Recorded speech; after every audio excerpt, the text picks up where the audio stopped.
My granddad Floyd was one of Zane Grey's guides when he came here to the Rim Country. And Zane Grey was here from on and off during the winters from about 1818 to almost, 1929, I think was the last year. But he spent quite a bit of time here, and one of the things that he was wanting to do was go on a cattle drive.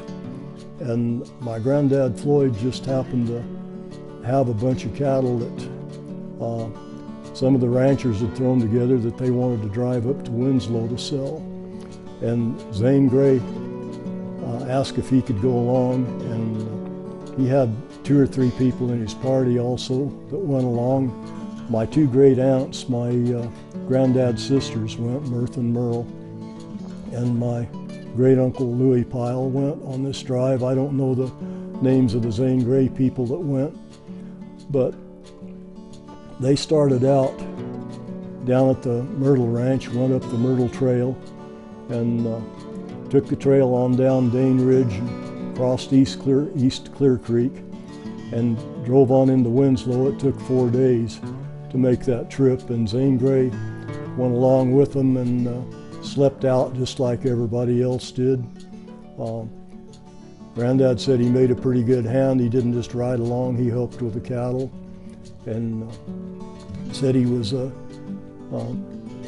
good guy to have along, that he was good humor and everything. I've heard quite a few stories about him being a kind of a prude and being very temperamental, not easy to get along with, but I think maybe if you bothered him when he was trying to write a book, he might have been that way. But when he was on this cattle drive, he had a very good attitude. And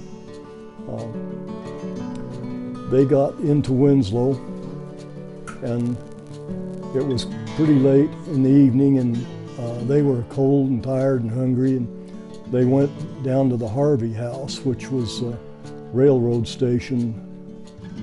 They had a restaurant there and a lot of Indian memorabilia and stuff. It was kind of a fancy place for a bunch of trail hands to go into, but that's where they went, probably the only place that was open that they could get to.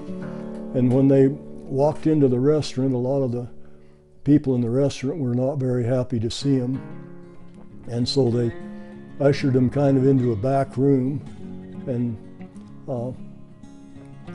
we're not treating him real good, but Zane Grey just went in with everybody else. He didn't say anything about who he was or anything, but then somebody went and told the proprietor of the restaurant, said, "Hey, do you know who you put in the back room, who you got eating in the back room there?" And they didn't know. He said, "Well, that's Zane Grey and a bunch of people from Pace." And so they came and got him out of that back room, and they put him right in front and under good lights and everything, and made a big deal about him being there.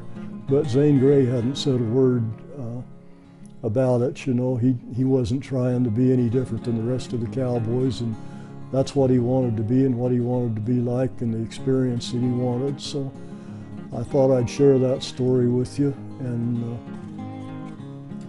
like I say, a lot of people didn't like Zane Grey too well. A lot of the stories you hear, he was supposed to be temperamental, but that one that I heard, he was certainly one of the boys. So I'll end it with that. That's a wrap.